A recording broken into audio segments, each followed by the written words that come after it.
ये खबर KR मंगलम university द्वारा प्रस्तुत की गई है। क्या यमन बन गया है जंग का मैदान? लाल सागर इतना खतरनाक क्यों हुआ? रोजी रोटी छोड़कर कहां जाएंगे लोग? नमस्कार, बहुत बहुत स्वागत है आप सभी का दैनिक जागरण न्यूज में और मैं हूं आपके साथ दीपिका पांडे। आज मिडिल ईस्ट में एक तरफ ईरान, इजराइल और अमेरिका के बीच भीषण तनाव बना हुआ है, तो वहीं दूसरी तरफ ईरान समर्थित हूती गुटों के चलते यमन की धरती और लाल सागर का पानी पूरी तरह से जंग का अखाड़ा बन चुका है। जो खतरा कल तक ईरान के आसमान में मंडरा रहा था, उसकी सीधी आंच आज यमन के लाखों बेकसूर लोगों तक पहुंच चुकी है। आज पूरी दुनिया इन 30 सवालों के जवाब जानना चाहती है। चलिए एक एक करके तीनों सवाल के जवाब इस रिपोर्ट पे जानते हैं।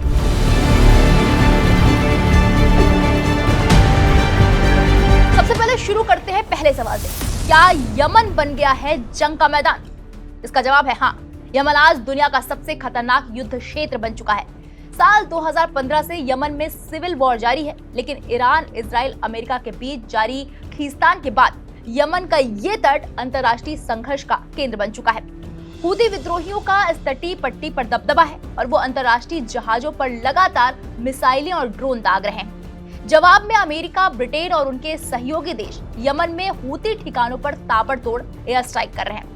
इस पूरे महासंग्राम में पिस रहे यमन के अल मखा और अल खौखा जैसे शहरों में रहने वाले आम नागरिक 40 साल से अधिक उम्र के मजहर जैसे मछुआरे बताते हैं कि वो रोज सुबह घर से निकलते हैं तो इस खौफ में रहते हैं कि शाम को जिंदा लौटेंगे या नहीं। हाल ही में अल खोखा के पास एक नाव पर अचानक गोलीबारी हुई, जिसमें 2 बेकसूर मछुआरे मारे गए। किसी को नहीं पता कि उन पर गोली किसने चलाई। जंग लड़ रहे दोनों ही गुटों ने समंदर में कड़ी पाबंदियां लगा दी हैं। मछुआरों ने अपनी जमा पूंजी से लोहे के ड्रम और कबाड़ डालकर पानी में आर्टिफिशियल रीफ बनाए थे ताकि वहां मछलियां जमा हों, लेकिन अब सेना उन्हें वहां जाने ही नहीं देती और किनारे पर ही रुकने को मजबूर करती है। अब आते हैं दूसरे सवाल पर। लाल सागर आखिर इतना खतरनाक क्यों हो गया है? लाल सागर दुनिया की सबसे अहम समुद्री सड़कों में से एक है। यमन की हुदैदा बंदरगाह से लेकर बाब अल मंदब जलडमरू मध्य तक का पूरा रास्ता वैश्विक व्यापार की लाइफलाइन है। ईरान के बैकअप के दम पर हूती विद्रोहियों ने इस रूट को निशाना बनाया, जिससे ये पूरा समुद्री इलाका मिसाइलों, नौसैनिक जहाजों और समुद्री माइन से पट गया है। मछुआरों के लिए सबसे बड़ा काल बनी है पानी के नीचे छिपी बारूदी सुरंगें। अल जजीरा की रिपोर्ट के मुताबिक अकरम नाम के मछुआरे बताते हैं, मेरे सामने ही मेरे 2 पड़ोसियों की नाव पानी के नीचे बिछी सी माइन की चपेट में आकर हवा में उड़ गई। फिशरमैन एसोसिएशन के मुताबिक 264 से ज्यादा मछुआरे बारूदी सुरंगों के धमाके में मारे जा चुके हैं। 215 लोग धमाकों में अपने हाथ पैर गंवाकर हमेशा के लिए अपाहिज हो चुके हैं। 113 मछुआरे गायब हैं, जिनका आज तक कोई सुराग नहीं मिला है। इसके अलावा दोनों पक्षों की सेनाएं बेकसूर मछुआरों को जासूसी या तस्करी के झूठे आरोपों में पकड़ लेती हैं। जो समंदर पहले यमन की अर्थव्यवस्था को तेल के बाद सबसे ज्यादा कमाई देता था, वहाँ मछलियों का कारोबार 70% तक खत्म हो चुका है। अब आते हैं तीसरे सवाल पर।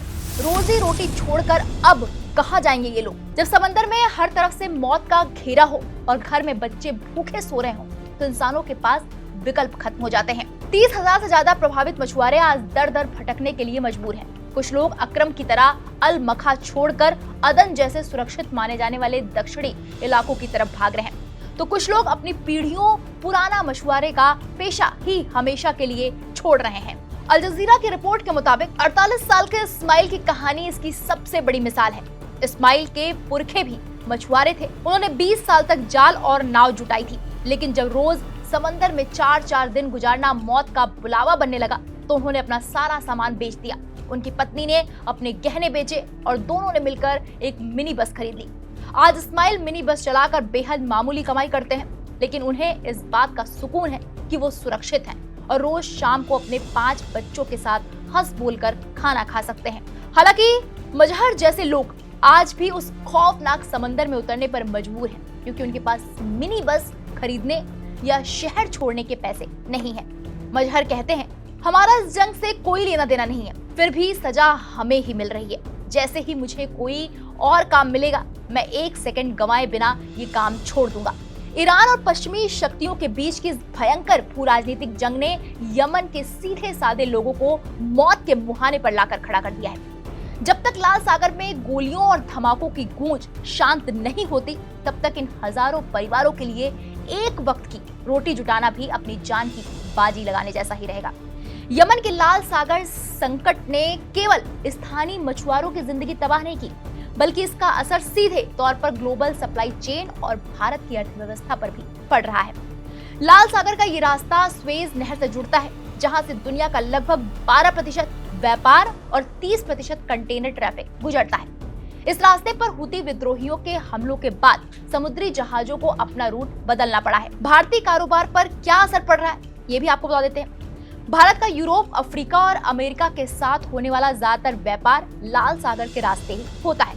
अब जहाजों को लाल सागर के बजाय पूरे अफ्रीका महाद्वीप का चक्कर लगाकर यानी कि कैप ऑफ गुड होप जाना पड़ रहा है। दूरी और समय बढ़ गया है। नया रूट लेने से जहाजों की दूरी लगभग 6000 किलोमीटर यानी कि 3500 समुद्री मील बढ़ गई है। इसका मतलब है कि माल पहुंचने में अब 14 से 20 दिन से ज्यादा लग रहे हैं। लंबा रास्ता तय करने के कारण जहाजों में ईंधन की खपत दोगुनी हो गई है, जिसका नतीजा ये है कंटेनर का किराया 200% से 300% तक बढ़ चुका है। कपड़ा, कृषि उत्पाद जैसे बासमती चावल, चाय, चमड़ा और इंजीनियरिंग सामान बेचने वाले भारतीय निर्यातकों का मुनाफा गिर गया है, क्योंकि माल देर से पहुंचने और किराया बढ़ने से अंतर्राष्ट्रीय बाजार में भारतीय सामान महंगा हो रहा है। जब समुद्री परिवहन महंगा होता है तो कंपनियों की लागत बढ़ जाती है। इसका सीधा असर आम जनता पर पड़ता है, क्योंकि इलेक्ट्रॉनिक्स, गाड़ियां, दवाएं और कपड़े महंगे हो जाते हैं। लाल सागर से रोजाना लाखों बैरल क्रूड ऑयल यानी कच्चा तेल गुजरता है। सप्लाई चेन में रुकावट आने से वैश्विक बाजार में क्रूड ऑयल और एलएनजी के दाम अस्थिर हो गए हैं।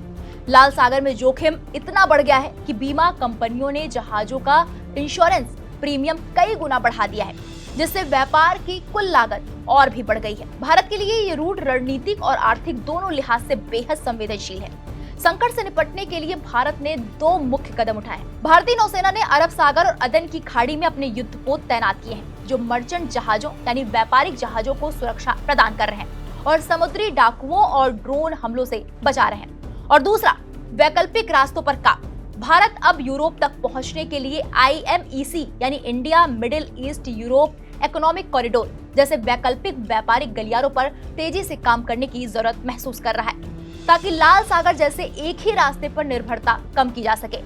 ईरान समर्थित हुती हमलों से शुरू हुआ ये संकट दिखाता है कि कैसे एक जगह की राजनीतिक जंग पूरे विश्व के बाजार और हर आम इंसान की जेब पर भारी पड़ सकती है।